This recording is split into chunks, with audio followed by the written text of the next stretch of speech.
And one of the things that's just so gut-wrenching and humbling about being in proximity with death is that I couldn't do anything to stop it. I could feel her pain and I could see it happening, just kind of the agony she was going through, and I couldn't wrench her back out of it. There was nothing I could do. I was powerless to prevent that change from occurring. Welcome to the GRACED Podcast, a space for everyday magic for your everyday life. We do this through rituals, aligning yourself to your soul's purpose, and creating alchemy to heal our mind, body, and spirits so that you can bring in more love and joy, manifest your desires, and believe in your dreams. Listen and watch over at graceduong.com/podcast and on YouTube, Apple Podcasts, Spotify, Instagram, TikTok, and all the places you can find me on social media. Now let's dive in to today's episode. Welcome to the GRACED Podcast, a space where we talk about everyday magic for your everyday life. Today's guest is Amanda Yates Garcia, who is known as a writer, witch, and oracle of Los Angeles. She's also the host of the Between the Worlds podcast, which I was fortunate enough to be a guest on to talk about the Six of Wands tarot card. Today we talk about themes of the Death tarot card and what death can mean on all different levels. From losing a loved one, to losing a pet, to the changing seasons. Death is a natural part of life, but often is attached to so much fear. We talk about the cycle of death and rebirth and how we can go through our own death and rebirth process in our own lives, representing the different stages of life that we're in, like the phoenix rising out of the ashes. And we're also doing a giveaway of Amanda's book, Initiated Memoir of a Witch, so make sure to check that out over on our socials, which is linked in this video description. Now let's dive into this episode.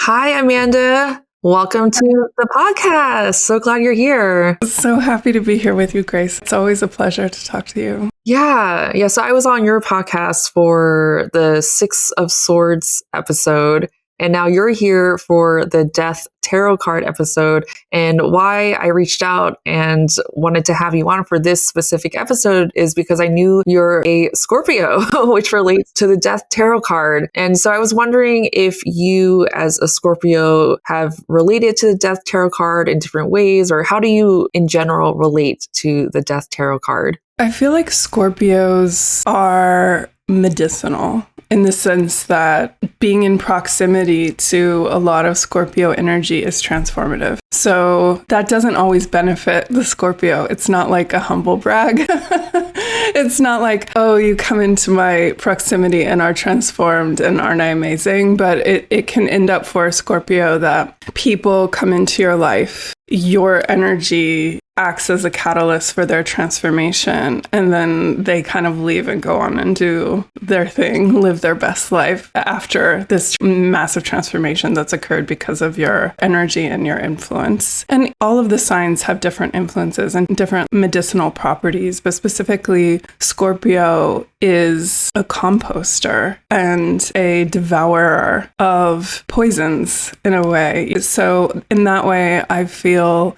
that the Scorpio card is related to death because that's what death is doing, right? It's composting old forms, breaking them down, and making their nutrients available for future use of future generations or future life. So I feel like that's one big major aspect of Scorpio and death, or that kind of proximity. And of course, Scorpios are known to be very witchy and macabre and all of that. So yeah. And death is such a natural part of life, even though I think it tends to have this negative connotation. And earlier today, not planned, but I was recording a tarot card lesson on the death card. So I refreshed my memory on the symbolism behind the death tarot card in the Rider-Waite. And there are all these figures represented in the death tarot card. So there's a bishop or king, there's a maiden, there's a child. And death is coming for all of these figures, no matter who you are in society or what you've gained in the physical life. Death is coming for you, whether you like it or not. And something that reminds me of is I did remember seeing some of your stories. I think it was probably last year where you very publicly, and thank you so much for sharing yourself so openly, but your cat had passed away and you were sharing your grief with us online. And so I was wondering what that process was like for you. And obviously having anyone or anything pass away in our lives is a big deal. It's kind of scary because like when I got my puppy and she's now 7, so she's not a puppy anymore, but she's still a small dog. Sometimes I'll think to these moments where I'm like, oh my God, what if something happens to her or this happens or whatever? My mind kind of like flashes forward. And I'm like, everything's good right now. I don't need to worry about that happening. Everything's fine. She's healthy. Everything's great. But I feel like with you and what struck me about those moments that you shared with us online was that you were so vulnerable in sharing that grief process. And I feel like a lot of the times grief is so hidden. Like it almost has to be a solitary process in which you're either grieving alone, but I think grief is often felt more than we realize. Yeah, thank you for bringing that up. So, like, even thinking about it now, I get a lot of emotion comes up because my little cat, his name was Pagan, I had for 11 years and she was just, I think, 6 months old. And we just bonded instantaneously.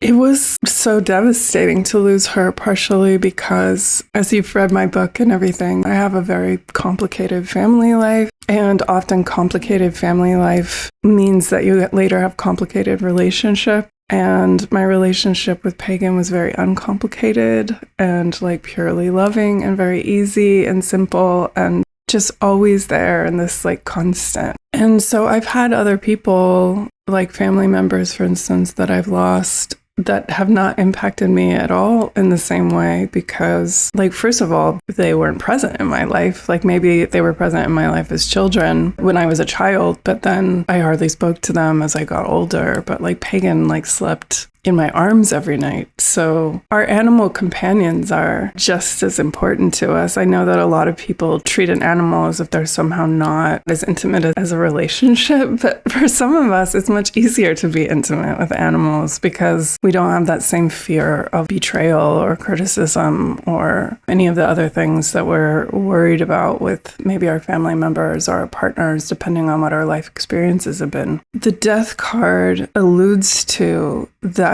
kind of loss sometimes with death. I've known a lot of people who've had people in their life pass away or go through long illnesses. It turns out Pagan died in my arms unexpectedly, and it was like an agonizing and long process. And one of the things that's just so gut-wrenching and humbling about being in proximity with death is that I couldn't do anything to stop it. I could feel her pain and I could see it happening, just kind of the agony she was going through, and I couldn't wrench her back out of it. There was nothing I could do. I was powerless to prevent that change from occurring. And another friend of mine, Leah Garza, you might know her, she does like decolonial spiritualities. And she was telling me once about her father and how he was on his deathbed in the hospital and she was sitting by the bed and she realized, I'm powerless to prevent this death from happening. There's nothing I can do to stop this from occurring.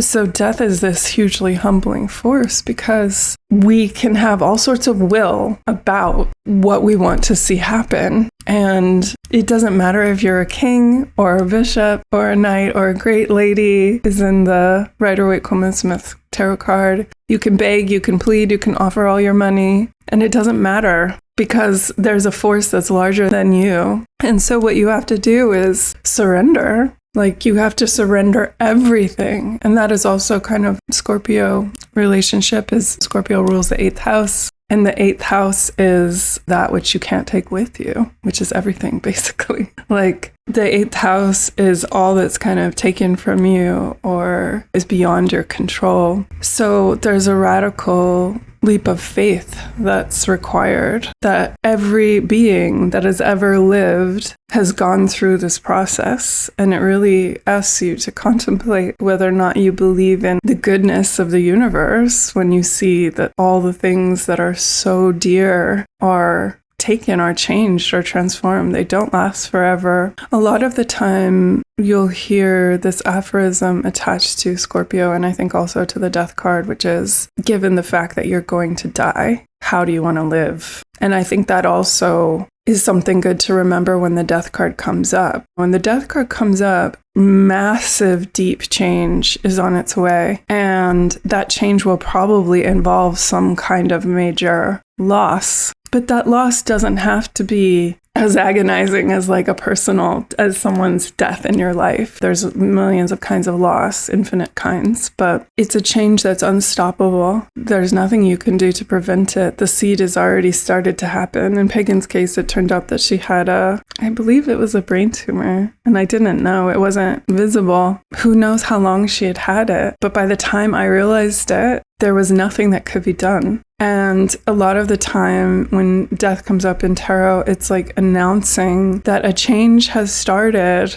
long ago, that change has now become so immense that the momentum of it is already moving and there's nothing that can be done to turn it back. And so you have to just surrender and let go and trust that the life force knows what it's doing. Because in the universe, change knows how to do it.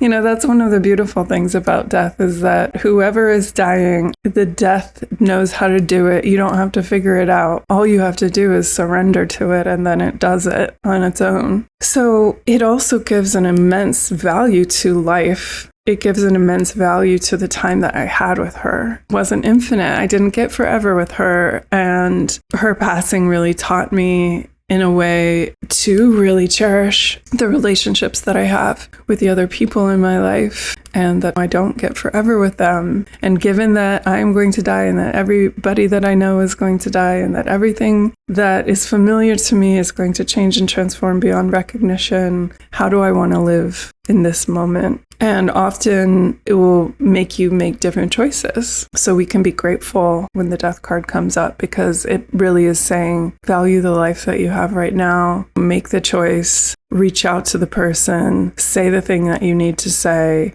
and your life is changing. See if you can surrender to the change and be curious about what comes next. Absolutely. That reminds me of the Wheel of Fortune is number 10 in the major arcana, and death is number 13. And so I kind of feel like with the Wheel of Fortune, it's change is coming, and it's the initiation of change. And I do want to talk about your book, which is titled Initiated and the Power of Initiation. But I feel like with the Wheel of Fortune, it's coming into that initiation, also setting that intention of, let's say you want to manifest something new into your life, and something old has to die in order for that to emerge. And I just want to also acknowledge you in your process, because I feel like you have been through so many types of initiations in your life. And with that comes a birthing process, but there's also a death process that's involved in that. And on the back of your book, you pose a question: is it possible to live a life of beauty and integrity in a world that feels like it's dying? And I'd love for you to clarify what that means. Yeah, so a lot of my work is rooted in that question, which is basically like, how do we live in an enchanted way in a capitalist world? And there's a theorist, a writer, an academic, Hil Bembe, who came up with the idea of the necro state, which necro meaning death. And this idea that capitalism is essentially a death cult. And the death cult of capitalism is not the same as how pagans would understand death, because pagans don't really understand death as an end. Death is life. It allows for change. It allows for rebirth. It allows for regrowth. But the necrostate that Mbembe is talking about is this extraction and exhaustion unto death, this constant devouring of all that is alive and beautiful and intimate and interrelated and connected. And it's about severing those connections. And I think we have to accept that at this point, that necroculture has spread across the entire planet. There's nowhere that we can go to escape from capitalism. And so given that we are living in this culture that fetishizes death and destruction and extraction and the severing of life's interrelatedness, how do we live? What do we do? How can we live a life in integrity and beauty within that? I feel like I've kind of dedicated my life to trying to answer that question for myself and share what I find with other people, with my community, I guess you could say. I wonder what you think. Like, it's interesting that you have asked that question because nobody's ever asked me that before. And I've been asked a lot of questions in my day. So I'm interested in what attracted you to that question. Well, this is the Death Tarot card episode. And I feel like there's a beautiful contrast in the way you pose that question, where in death, there's the decomposition of a structure, as you mentioned, and that can be quite foul. Like if you think about trash and you think about flies and all the things that go into the decomposition process, it can be quite ugly. But I think that there is a beauty if you choose to see it in the death and rebirth process. And it's a very natural cycle that we go through all the time, whether it's in a very light abstract way. We go to sleep every night and we wake up every morning, and that could be seen as a death and rebirth process in some ways. And another death and rebirth process that we see all the time is with seasons. So when we go into the fall and the leaves start dying off the branches of trees and all plant life in the winter is essentially dead, and then reborn in the spring. And that's a natural cycle that we see all the time and are familiar with. But I think in the context of our emotional connection to something, we're so used to the seasons changing. So it might not affect us to the extent of pagan dying in your arms. That's a hugely traumatizing thing, honestly, to go through. And thank you so much for sharing so openly with us, because I think with vulnerable things like that, a lot of people go through it, but may not be comfortable sharing what death has been like in their lives. It's hugely impactful in a lot of ways. And it reminds me of experiencing a huge death in our family where my grandfather had passed. And I think that changed a lot of how our family shows up because he was a staple figure on my mom's side. But I also feel like in terms of the traditional values that he held dear to his heart, I almost felt like some of those more restrictive ideas also died when he passed as well. So recently, I went to my cousin's baby shower, and it just felt like an exciting time because quite literally new life is being born in this family. Whereas I felt like our family had been grieving in various ways and in our own individual ways of my grandfather's passing. And it wasn't a sudden death or anything like that because he passed of illness and old age mostly. So it wasn't surprising, but still it does impact the whole structure when someone passes away. I think on many scales, I mentioned death in the way where we might experience it on a day-to-day basis or on a seasonal basis or on a generational or decade-like basis in terms of a person's life cycle within a family. And in that way, when we zoom out and we look at death and we look at the various ways we might experience it, I think it just depends on our willingness to see it, if that makes sense. But I also think that in terms of beauty and integrity, that we're almost desensitized to death because of the way we're interacting with it. Let's say violent video games, or we see death all the time in the news. So that might not impact us in quite the same way if it was a personal connection. Yeah. I mean, it goes back to what I was speaking to about the necro culture and the irony of the necroculture, which is that capitalism is obsessed with death and also the mirror image of that, which is preserving eternal life or trying to prevent death from happening or trying to obscure it from view. So on one hand, we're in a culture that sees death everywhere, with violent video games or on the news or in Palestine or in the Sudan or wherever across the world in second grade classrooms. And yet we're constantly also kind of ignoring it or turning it into this wallpaper forever. And then simultaneously, there's a constant desire to try and arrest the death process from happening. So our bread doesn't rot, our food doesn't rot. Like the people who are like billionaires are trying to prevent themselves from ever dying, from ever aging. And so what the attempt there is to try and freeze the moment, is to say, okay, we're going to stay here in this one place. And that is in itself this sort of negative aspect of death, which actually doesn't really exist and isn't really possible. So it's like marshaling all of our energy to prevent this change or transformation from happening. And I really love what you were saying about your grandfather, and as treasured as he was, how he was a person of another time, right? And we can see that now with the global politics, or specifically in the United States, of the elders kind of ruling and saying, like, we insist on keeping our ideals preserved for everyone, and this new way of life and this new life force coming that's saying, like, that's not how we want to do this. And evolution requires death, and evolution is adaptation to the changing web of interaction in our environment. Like the weather changes, the landscape changes, the glaciers melt, and the animals, the life that exists, needs to adapt to that. Otherwise, it can't function, it can't live. But the old ways have to die in order for this new life to emerge. The animal that lived on the savannah, if the savannah no longer exists, then they can't function in that new environment. So animals have to adapt to be able to live in the desert or whatever exists there now. And the same is really true in our lives. So when the death card comes up, it's saying something has changed. The environment has changed to such a degree that it requires a new way of being to emerge. And, you know, you and I weren't alive when your grandfather was young. So we don't know if maybe the way that people of his generation existed, maybe they needed to exist that way. We don't know what was really going on at that time. But we do know, like, we are in the midst of this turning of the soil, and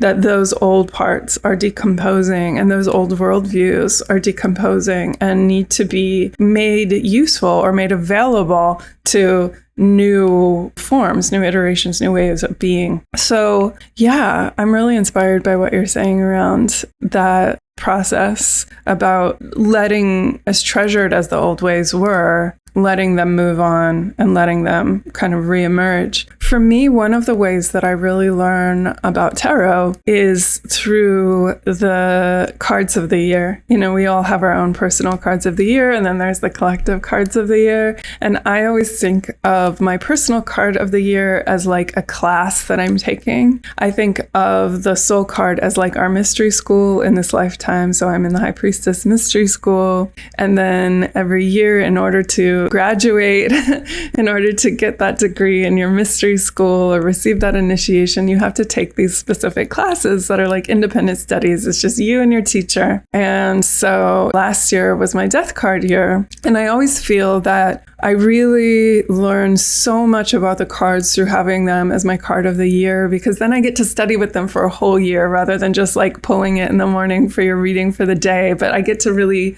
be intimate and understand what the card is saying from a whole new level and perspective. And so last year, one of the major changes that happened for me was I started this PhD program. And it's partially challenging because I also still have my business and my podcast and clients that I'm seeing. And so I was already very busy, but PhD is taking it to a whole new level. And also the labor is just really challenging. The reading is really challenging. The essays are really challenging. It's not an easy process at all. And I was very scared going into it and never was like completely like, yes, this is 100% what I want to do. But I had been thinking about it for so long, and it just seemed like an inevitable course of action that I'm not getting any younger. So I had to kind of just take the plunge. And what it really taught me was the death card isn't just about people that we might lose or companion animals that we might lose. It's also about ways of life, times in our life.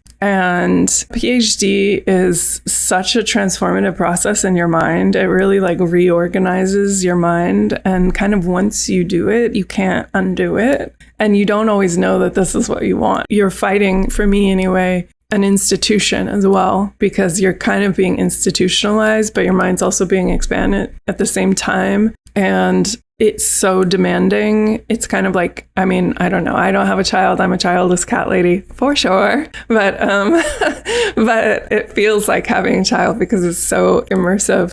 Yeah, so that was one of the things that I understood about the death card is like the old me that existed, that I knew, that I was familiar with before I started this program, left the building. She's not there. And so the process of starting this program has really been a process of decomposition. When I have a client who gets the death card, I often invite them to consider how they want to engage in the death process in their life with this like radical change, whatever is happening. A lot of the time, our first impulse is to engage in heroic measures to keep whatever the old way was alive, whether it's a relationship or a job that you loved or whatever, which is you're kind of like really working extra hard to preserve your old identity. Or people who get the death card in relation to relationships. And the heroic measure is engaging in a relationship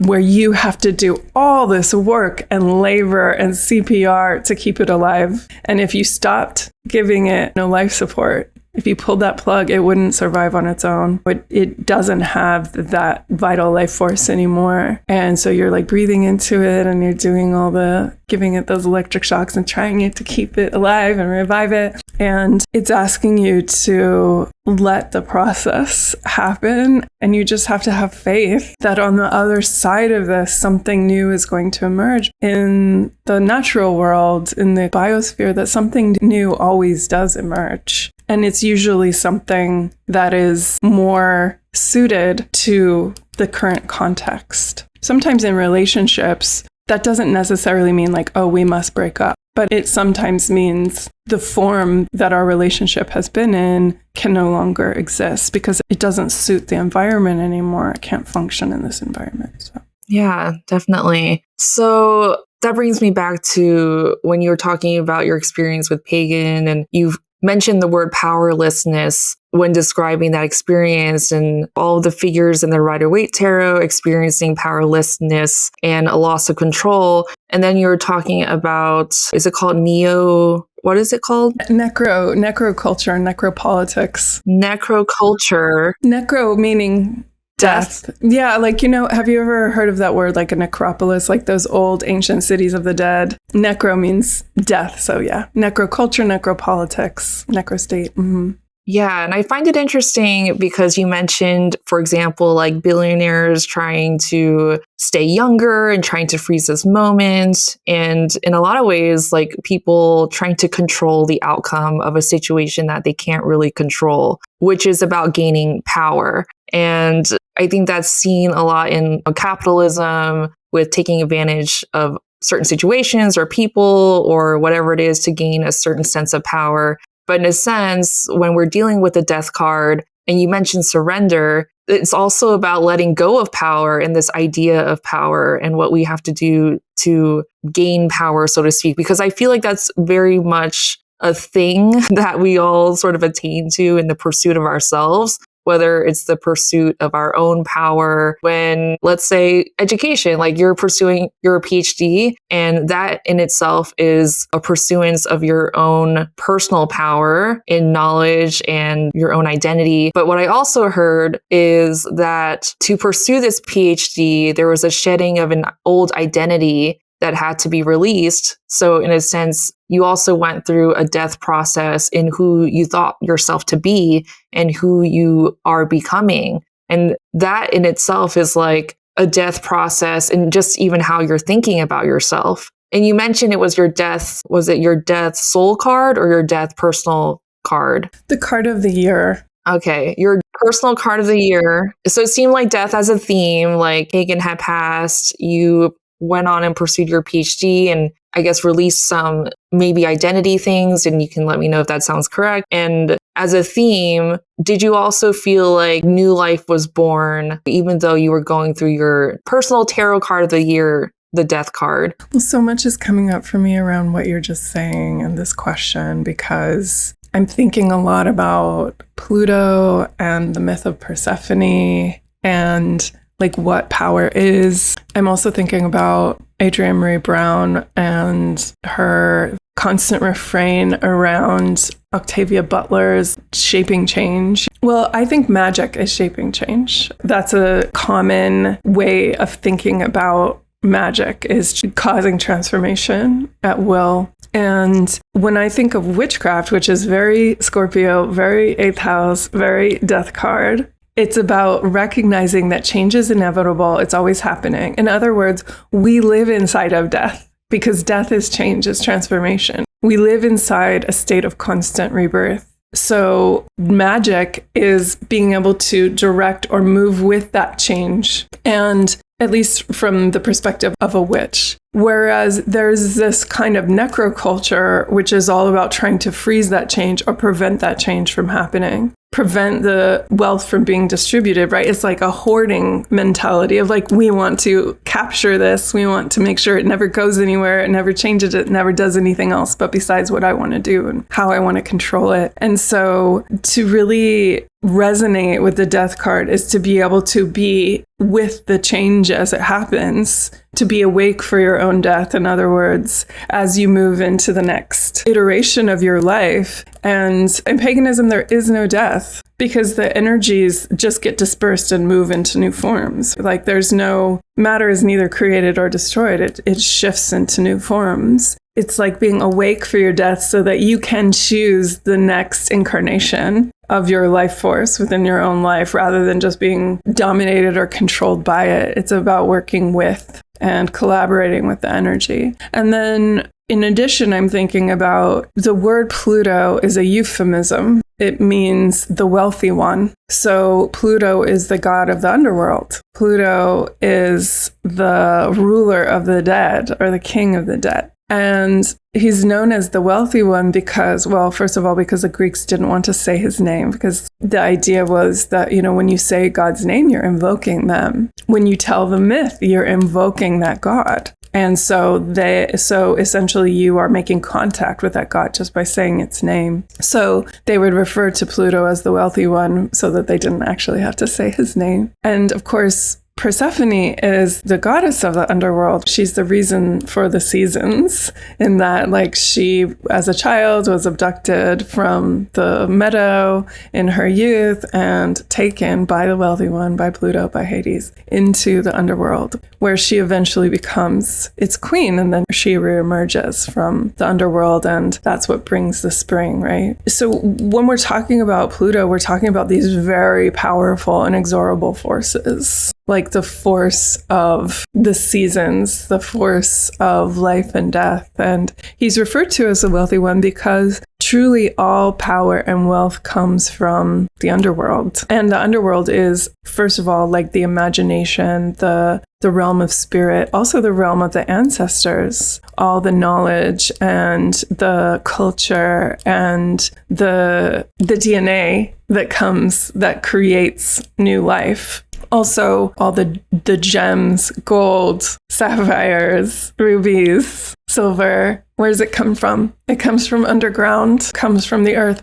And then also all the crops that we eat emerge from underground as well. So that realm of death is, in fact, the realm of abundance and the place from which new life always emerges. And so when, like in astrology, Pluto corresponds also with power. And of course, Pluto is a co-ruler of Scorpio. So Scorpio being the sign of death and rebirth and sex as well, which is where the rebirth comes from. So these are all forces that the force of, for instance, sexuality, which can often feel when we're experiencing it it subsumes our will. So it's not, so for instance, I feel like you're really crushing on someone and you might tell yourself, no, this person's the wrong person for me, but you could easily abandon everything in your life to go be with this person because it feels like it's more powerful than you are. Or that desire to procreate. I mean, I don't have that desire, but I've had a lot of friends who have been just delirious with the desire for a child, like it kind of takes over, it possesses them, this desire to bring new life into the world because it's not really your will, right? It's coming from another place. So I think anytime we're engaging with the death card, we are engaging with this power that is beyond our control.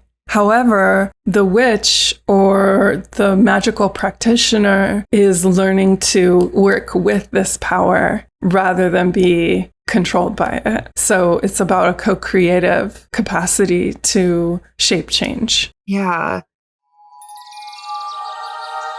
Hey there, mystics! Are you ready to unlock the true potential of your tarot practice? Imagine going beyond basic readings and tapping into the transformative alchemy of tarot, where every card becomes a catalyst for change, growth, and manifestation.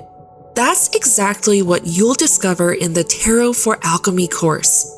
With over 116 lessons designed to unlock your authentic self through tarot, this course will guide you to deeply understand your past so you can make powerful, aligned decisions for your future. This isn't just another tarot class. It's a transformational journey into how tarot can become your ultimate tool for self-discovery, shadow work, and manifestation. In this course, you'll learn how to align with the energy of each card for personal transformation, use tarot for manifestation and decision-making, and develop your unique tarot style to read with confidence. But let's get real. What happens if you don't join? You'll miss out on breakthroughs that could completely shift your life. You'll stay stuck in surface-level readings, leaving untapped potential on the table.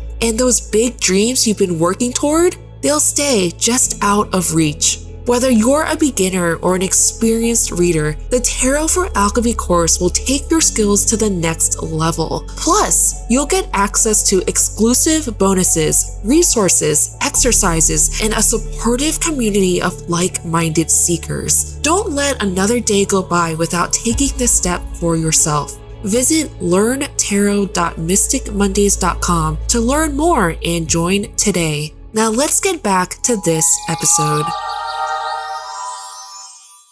And I feel like a lot of what you're saying with death, with this loss of control, there's a certain amount of trust that all of this is happening for a reason. Time and experience is not necessarily lost just because someone leaves your life or passes or something like that. It's still very valuable to my life and how I see myself, and also gives a new meaning to life and how I pursue my life moving forward, or how I choose to live to my full potential, or whatever that means to you.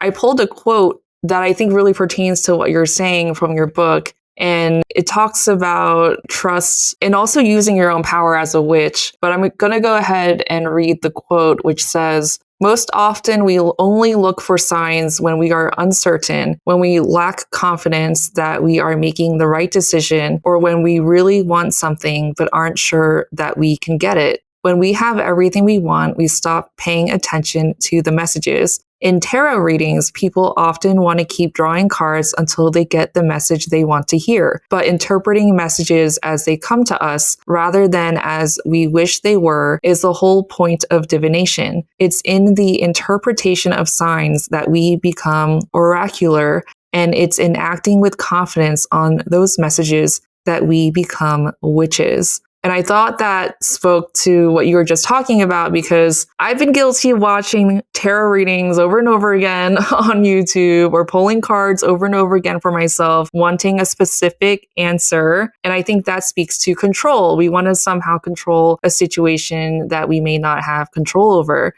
But what I'm hearing from you as a witch, it's not necessarily about trying to control an outcome. It's about working with the forces that are present with us in this moment and being able to direct change in a way by using our own powers. And that comes back into play with coming into our own power, which has a balance between control and surrender. Yeah, absolutely. I mean, what you're talking about is agency. Becoming a witch is about finding your own agency within all of the change. And I love this distinction that you're making here between control and agency, because control, in a way, it's wanting to deny the agency of the rest of creation, right? It's wanting to say like, no, I get to decide. I, as an individual, get to decide what everything else in my life does. So, for instance, if it's a relationship reading, a lot of the time people are like, yeah, I want to pull that card until it says that they're going to call me or that we're going to be in a relationship together. And if that doesn't happen, then I want to do a spell that makes them love me or whatever. But that's not really agency, right? That's like trying to control what other people do and what other people want. Agency, on the other hand, is recognizing the integrity and the will of all of these different factors that are at play and co-creating or feeling like you're a participant in the way that the energies roll forward. So that would mean, rather than being like, well, I really am into this person and I want them to be into me. Instead, it's about recognizing like, well, I'm really into this person, and whenever I call them, they don't call me back. Or whenever I am hanging out with them, they just talk about themselves and don't ask me any questions. But I really want them to ask me questions. But it's like, well, finding your agency is kind of recognizing the truth of what you want. I want to be with someone who is curious about my inner world, for instance, and not trying to necessarily control that person so that it has to be that person, but then to really recognize your own power and authority to make choices within that and say, I'm going to move towards something that is more in alignment with my needs than trying to control what is there and make it into something else. It's kind of like saying like, well, I really love poppies, but all I have in my yard are daisies. So I'm going to try and make these daisies be poppies. And it's like, well, that's not what it is. Why don't you go find a poppy field? Find your agency instead of trying to control what the outcome is for other people. Yeah, and I feel like that really speaks to being able to tune in within yourself and just recognizing how you feel. Because if you're like really stuck on how it looks, for example, like maybe the specific person is like your type or whatever, and you're like, it has to be that person because that's just what I visualized. But if you're not feeling aligned with that person's actions or whatever, then give yourself permission to tap into how you feel and let that vision change, right? And I think because sometimes a lot of us were taught to ignore our feelings, we're then attached to this idea that it has to be a poppy instead of a daisy. But maybe a daisy is exactly aligned with how you desire to feel in that moment. The attributes of a daisy are what you need. That comes to my next question, because you mentioned the Threefold Law in your book. And I feel like that has to do with manifesting. Could you please tell us what that is? Well, the Threefold Law in witchcraft is whatever you do comes back to you 3 times. And I don't think that in my book I said that that is a truth, right? I don't believe so. No, I don't think so. I think because I don't believe that that is true, right? Like, I think if we look around in the world, we can see that many good people have bad things happen to them, and many people who are violent and greedy live their entire lives being able to do that with impunity. So I don't think we can say that the Threefold Law is an actual law. I think in my book, I speak to the idea that we should live as if it is. Yes, you did say that. I think that we should live as if it is. So specifically as a witch, I believe that in order to call in what we desire, and I do believe that witchcraft is all about desire and shifting from fear to desire. I think that's the whole point of it. And especially I think of that in relation to the Queen of Wands, who I think is one of the witches of the tarot, the other two being the Strength card and the High Priestess. So transmuting our fears to desires is a major function of magic, and also does relate to Scorpio, because Scorpio does rule fear and desire to a large degree. So that transmutation of like, I'm afraid that if I don't get this person who I'm so attracted to, then I will never be happy in love, because this is the only person that I've been really attracted to for 5 years or something like that. That's the fear. And then we want to transmute that into a desire. So the desire in that case would be, I desire to be in a partnership with someone who I'm truly attracted to. And that gives us like a pathway for action. But fear is like we're just cowering, hoping that the universe delivers us what we want or doesn't hurt us in some way, but we're not actually seeing ourselves as agents or like as powerful beings within that. Yeah, so I believe that witches should create in the world the thing that they want for themselves. So for instance, if they want abundance, which most of us do, that we're also empowered and in a sense required to create that abundance for all beings. It's not just for ourselves, but that we're working with the field of energy around us so that everything in your presence is abundant. So it's not at the exclusion of, or like the Threefold Law is the idea that what we create comes back to us. And I think that that is maybe a little bit reductive in terms of like the way that I actually see it happening in the universe. People often talk about karma, and I think people have a very limited and sometimes remedial idea of what karma is. Like, oh, if you kick a cat, then somebody will come and kick you or something like that. And I don't think that that's really what karma is. I think it's more like actions have consequences. And in fact, this really does pertain to the idea of death, because I think that we have this idea of death as like the end, and that does not exist. Death does not exist in that way. There is no end of anything, right? So when we think of, for instance, World War II, you know, there's D-Day or Armistice Day, whatever day it was that World War II ended.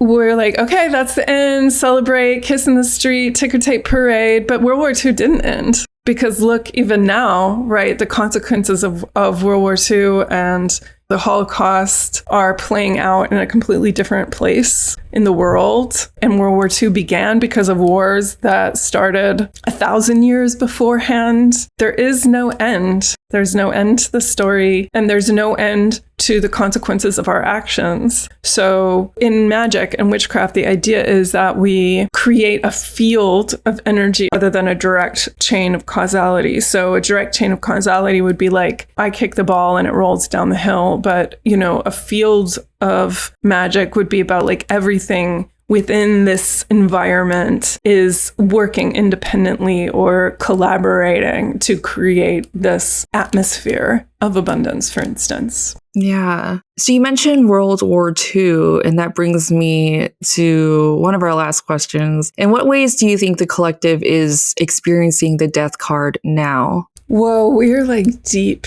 in the death process right now. For all of us who are alive at this moment, in this form, are really getting an intimate glimpse of the death process, because of course we're in like this mass extinction event. Thousands or hundreds of species a day are dying. Billions of people across the world are paying for the climate crisis with their lives. The old way of being is dying, right? The state as we have known it is completely eroding. What existed 50 years ago or 100 years ago does not exist in the same way anymore. And so we see a lot of people being very reactionary and clinging to those old traditions, your grandfather's ideas and ideologies, because it's like, oh, this is what we know. And we want to stay with this. You know, marriage is between a man and a woman. And we have these things that we cling to, that we like order our universe that help us feel like we're in control. But we, like, everything is kind of collapsing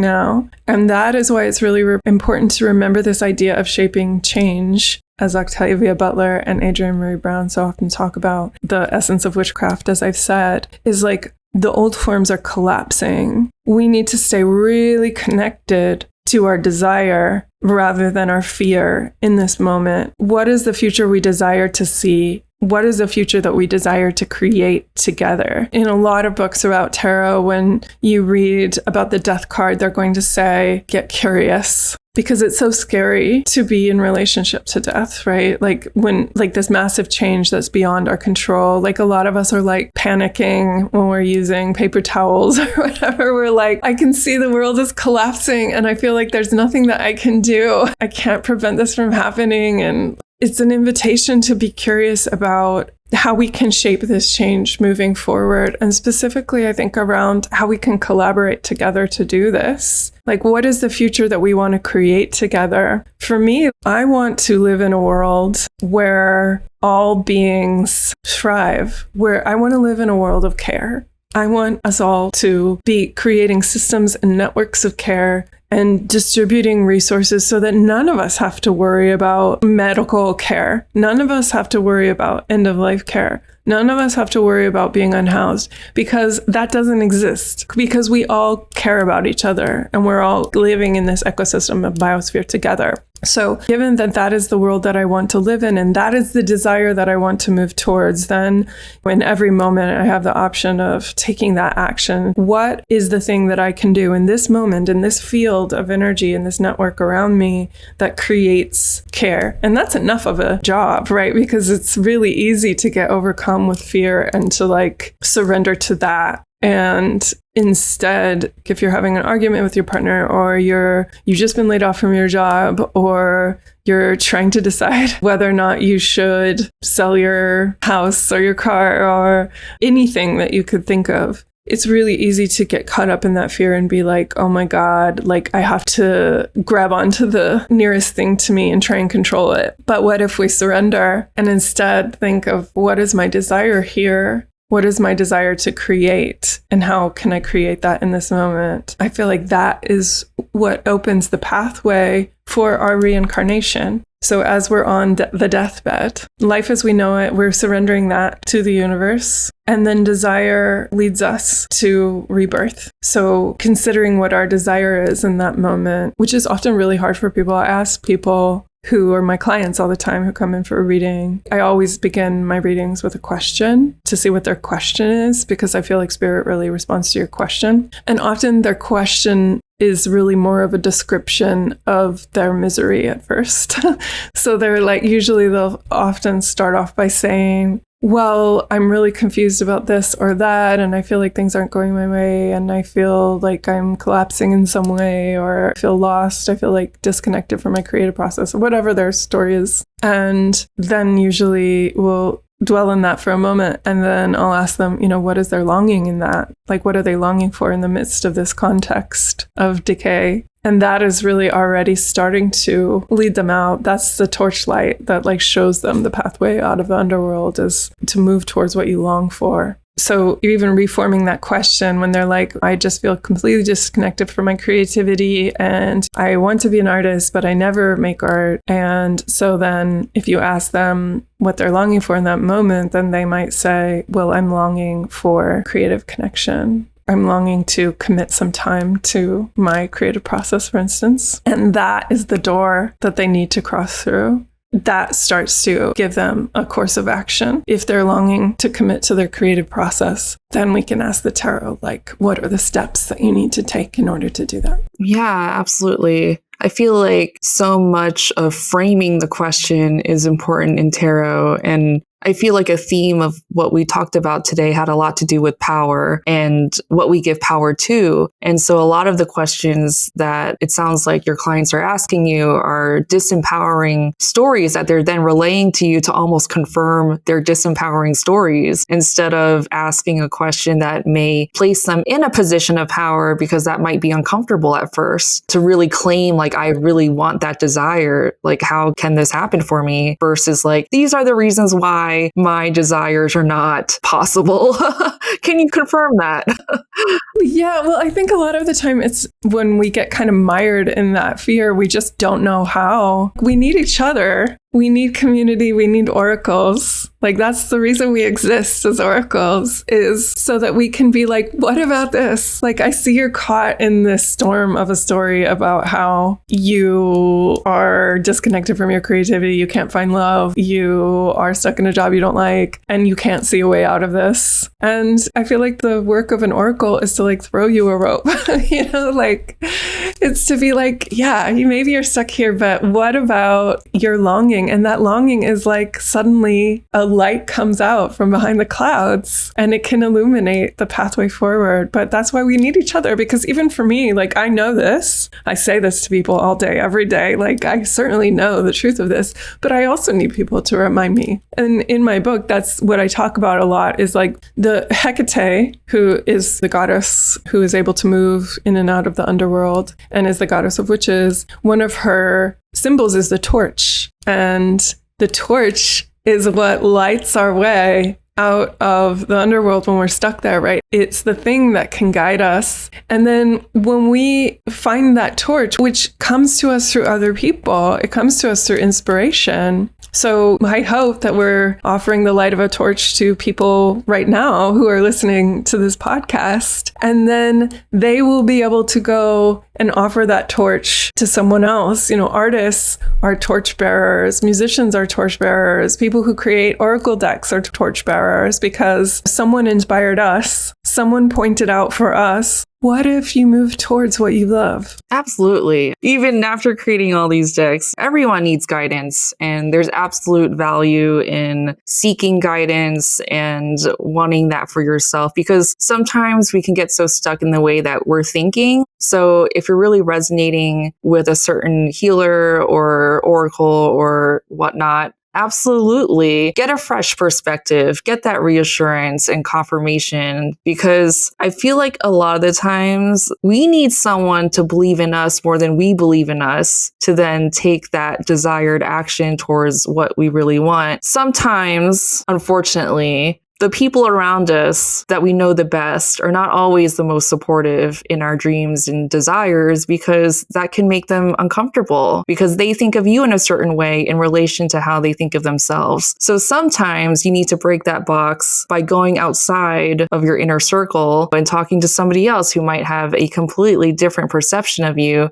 because they're not already locked into this idea of who you are as you were instead of who you're becoming. And I feel like that does speak a lot to the themes of the death card, where a certain part of you, as we all are, we're always constantly evolving as humans, but a certain part of you is always dying, because even just like scientifically, our cells are always dying. We're reborn every 7 years or whatnot, however long it takes for your cells to regenerate. But even like the version of you a year ago could be different from who you are today. So I wanted to ask you this final 2 questions, and then we'll move on into our Fast 5. What is your definition of a witch? And what is your definition of an initiation? So a witch is someone who initiates change according to their will, which happens through a shift in consciousness. So a witch is someone who is able to recognize the way that the energies are working, and then is able to use the tools of witchcraft to shift and shape those energies, or to move with them, to guide change. Sounds easy, but it's really challenging, because, for instance, that would mean being able to recognize where you are in the moment. So let's say you're sad, and then to be able to use the techniques of witchcraft to shift yourself into the state of your desired. And so let's say you desire to be happy. Well, first of all, when you're sad, it's not always easy to recognize that you are sad. So oftentimes, if you're in a state of sorrow, it's easy to get caught up in that whirlpool, and also to believe whatever thoughts are going on in your head, like, well, I'm sad because I never can accomplish anything that I want to do, and I'm just not ever going to have what I want. So we can get kind of caught up in that. And so the first step of witchcraft is recognizing where you are. The second step of witchcraft is being able to reflect and listen, like, is this what I desire? Like, sometimes it's worth it to be sad. There's reasons for us to be sad. I'm not saying we should never be sad, but let's say you're ready to not be sad anymore. Then to be able to recognize like where you desire to go, and then to have the tools to be able to shift yourself. Now that is like a lifetime's work, a lifetime's practice to be able to shift yourself yourself from a state of disempowerment to empowerment. And then next level, like graduate level witchcraft, is the capacity to help other people initiate change in their own life as well. So it's like to have that medicinal power. That's why Scorpios are witches. And, most of us will have Scorpio in our chart somewhere, or, we'll be able to tap into that witchy power of Scorpio to transform and devour and decompose whatever is no longer serving and transmute it into something that is active and vital and alive. So that is what witchcraft is, in my humble opinion. And then the second question was, what is the definition of initiation? Initiation, right? Initiation is an ordeal that you will go through. It's the fire that you walk through, that on the other side of that, you receive more power, more maturity, more wisdom, more knowledge. So if you had an initiation from childhood to adulthood, often our Saturn return is that initiation. So we pass through the threshold of our Saturn return, which is an ordeal often. It's like a hazing ritual. And we get kicked from all the different angles. And then on the other side, we're adults. We have power and authority, and we're kind of keepers of the traditions of our people. And we also have the capacity to let go of traditions that we think are no longer serving us, which is not something that a child has the capacity to do. They're not given that sort of scepter within a culture. They have other roles within our culture. So our initiations in life, and that's what my book is really about, is that like our life is initiating us to do the work that we are here to do, to fulfill our life's purpose, which is often shitty. Like often our initiations do not feel good. And oftentimes the very thing that we are struggling against, the very thing that we feel is our enemy, is in fact our teacher. So it's teaching us to reclaim our power and then to help others do the same thing. So for instance, if you have had a series of relationships that have been really miserable, that is in fact an initiation that is offering you a teaching about reclaiming your power in relationships so that you can go help other people find their power in relationship as well. And that really sucks if you've had really shitty things happen to you, which many of us have. The book is very much about trauma. And I do not believe like trauma comes to you for a reason, or like you made a contract before you were born to experience this. I don't believe that. I believe that that trauma is an old story from our ancestors. It's like we're born in the middle of the story. So we didn't choose that. Our ancestors chose that, and we're living that out. But it's the initiation is like, okay, now you are a main character in this story. How do you want to do this? Do you want to do it the old way? Do you want to keep going in this same pattern? We don't really pass through that fire until we decide that we want to do it differently, that we have the power within ourselves and within our communities to create change. So yeah, initiations, not fun a lot of the time. But when we get to the other side, then we can help others be able to pass through them as well. So initiations aren't necessarily things that we do alone. They're things that we have to look to for guidance and community in them as well. Wow, so powerful. I feel like that really relates to Chiron as the wounded healer, where we learn these lessons and they're often very painful. But whatever we go through that tends to be painful for us, there's somebody else out there going through that painful thing too. So you can often be a guide for that other person, even if you're just one step ahead, right? So let that be a source of inspiration. If you're ever questioning yourself or wondering why you're doing something, I feel like the pain is not for nothing. Often we have to go through challenges to become stronger, right? Yeah, well, it also very much relates to witchcraft and ritual culture, because ritual and theater, which have the same root, are giving us an opportunity to go through initiations and the pain of an initiation without having to do it IRL, like out in our life. And the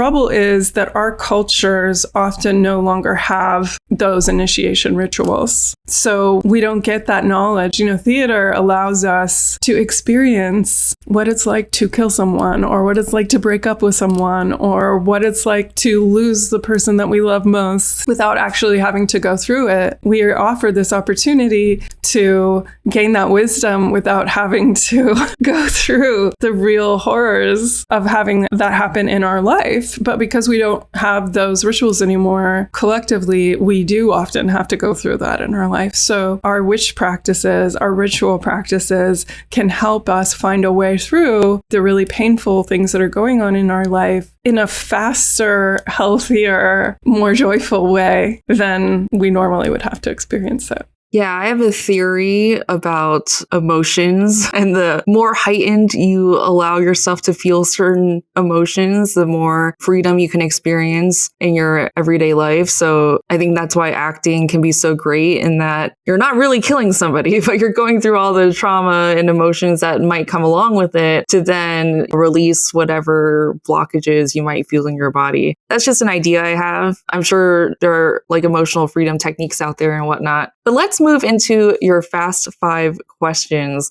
What's your sun, moon, and rising? Sun is in Scorpio, moon is in Leo, rising is in Taurus. How do you relate to that? Well, I have 5 planets in Scorpio, so I've got a lot of Scorpio energy for better or worse. I feel like my moon speaks to what our innate gifts in a way. We're born into this life kind of having already mastered. So Leo is the storyteller and the keeper of our joie de vivre. And I feel like I did have that. And then Taurus is, as a rising sign, I feel like is what we're here to live into and what we're here to grow into and cultivate in this lifetime. So I feel like Taurus is about creating stability, creating pleasure, community, connection, and ease. And I feel like that's a real gift with so much Scorpio, because Scorpio is not about ease at all. It's about going into the muck and the dark and the underworld and kind of rolling in that mud. And so I feel like Taurus is about growing a garden from that mud. And I feel like that's kind of a beacon for me. Yeah. What advice would you give to your younger self? The advice that I would give to my younger self is to trust myself more, to enjoy my life, like to be where I was when I was there, and also to recognize the pain that I was suffering or the anxiety was really more about the world that I was in than like my own personal flaws. And I think back to so many things that I did when I was younger that I couldn't fully enjoy or experience. I was a dancer and I loved to dance so much. Like I was so ambitious and really wanted to make my living doing that. So I wasn't really able to fully just be there and enjoy it because I was so worried that it wouldn't work out the way that I wanted it to work out. And same with many relationships that I was in. I always wanted to get them to be somewhere else. Like I couldn't just be where I was and enjoy what I was doing. So my advice to my younger self is to be where you are, enjoy what you're doing, and trust that you have the capacity to shift when you need to. Beautiful. How would you define everyday magic? It's about enchantment. I think it's about beauty. It's about every moment inviting more beauty into that moment. So it's about recognizing your capacity to shift, even like to light a candle or to burn the incense or to open the curtains or to put on music or to go outside to feel the wind on your face. It's about everyday magic is the practice of connecting to the world of enchantment and beauty, even amidst the machinations of the necro state. And so it's about creating and pulling into that context. It's like, I imagine the witch is shooting flower power everywhere in this ugly business park, bringing vines and fountains and music and candlelight into this parking lot of a culture that we live in. And so it's about using whatever tools that we have available in order to do that. Yeah. What are some of your favorite rituals? I do every holiday, like Lunasa, which was yesterday, Letha, summer solstice, all of the 8 Wheel of the Year pagan holidays.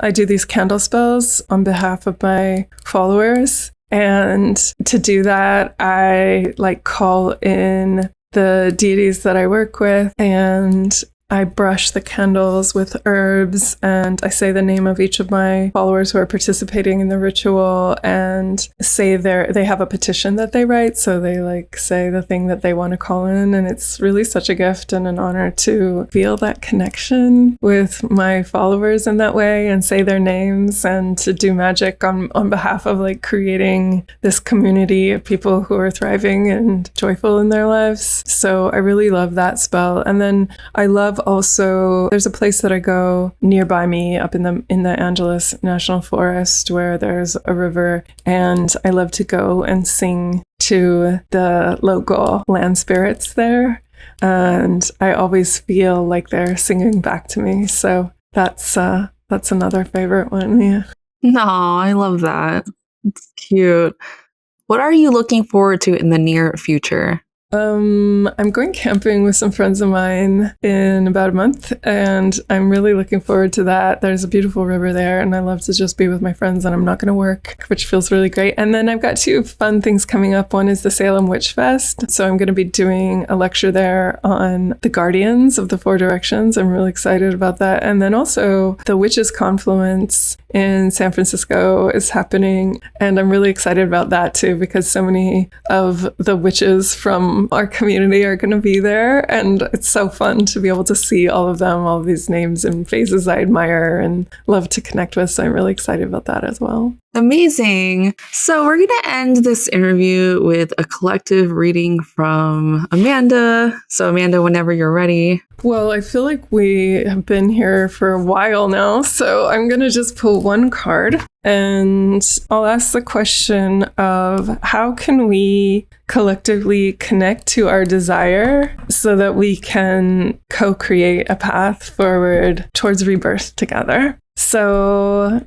I get this beautiful card, the Justice card. So, the Justice card is about rebalancing, noticing what is out of balance and calling in the energy that's needed to rebalance us. And it's about just making small adjustments that lead us towards like radically different future. So part of that is about recognizing what is out of balance in our own life. And most of us know, right? Like we're like, well, I've been working too much and I haven't been spending enough time with my family, for instance, or I feel like the places where we feel pain, anxiety, stress, this is where it's out of balance. And so the Justice card is asking us to really sit with that for a while, let ourselves get on our meditation cushion, light a candle, place your hands on your heart, and just notice what is going on in your life. Check in and ask, like, how am I? What is going on in my life? What do I see around me in my immediate environment? What is flourishing and thriving? And what is crying out for light, for water, for nourishment? And to allow ourselves to really hear that, and then take a step, take an action towards giving life to that part that is like crying out for care.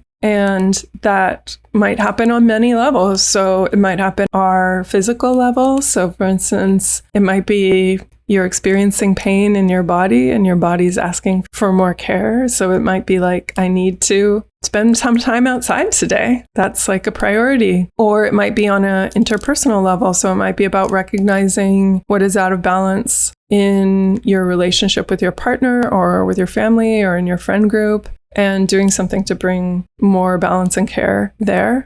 Or it might be looking out collectively and seeing like, who is hurting here? Whose voice is not being heard here? Where is all the gold sitting? And who needs some? And then it might be towards like finding ways to redistribute some of that energy. But what I love about this version of the deck, which is the Motherpeace deck, is that it's really about ecology. And a healthy ecosystem is one where there is no hoarding, right? Where the energy is always flowing through. It's not stopping. in any one specific place, but it's kind of like flowing. And then it's also about diversity. Like a monoculture is not a healthy ecosystem. So it's really about honoring all the different voices and all the different beings within that ecosystem. And so we can do that on a micro scale, like in our, in our body. Like it might be about like eating more vegetables or other colored foods. If we're only eating like white foods or brown foods, put some orange foods in there, put some blue foods in there. Or it might be about allowing in different voices, different energies into our personal or daily lives, taking a different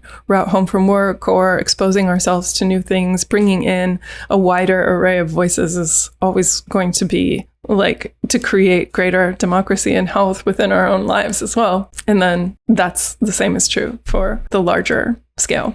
What comes up for you around justice? Well, actually, certain parts of our conversation brought me to think about justice because I think that certain actions do lead to an outcome. And with the justice card, it's all about weighing the scales. So when thinking about death, and also I think like reviewing your life, because depending on how you view death, if you believe in past lives or future lives or whatnot, and even the points of when you've gone beyond life and you're reviewing all your big life events and whatnot, and you don't have to die in order to do that. You can do that now. But I think when it comes to justice, we're kind of like weighing the scales of our own value system of what we believe to be correct, quote unquote. But it's mostly in alignment with our own higher ideals. And I think that can be readjusted as we move forward, as we grow and evolve, and our ideas might shift as we move about our lives. And I think that speaks to growth, and evolution. And it's a natural thing for our ideas to evolve. But when it comes to like karma and like certain outcomes, I think it's mostly about, are you okay with yourself? Are you okay with the actions that you're taking? And if you're not feeling good about certain things, you can ask yourself why, because I think you can use your emotions as a way to gauge if this is in alignment with how you view yourself as a person, or is this not in alignment? Why is that? If you're feeling guilty about something, maybe it's about not calling a certain friend or following up with a family member or whatever. Like, why do you feel guilty about that? Is it about you and like how you view yourself, or is it about prior conditioning? And those are ideas and questions that you can ask yourself, mostly to challenge your beliefs, because I do believe that intention precedes action. So when we think about outcomes, typically happen because we take a certain action or inaction. And I think we can then learn to objectively evaluate ourselves. That's kind of how I'm thinking about it, because I think in large, right now we're going through a lot in the world, like politically, there's just so much chaos, it seems, at every turn. And that feels so out of our control a lot of the time. And all we can really do is control our own actions. You can control if you vote or not.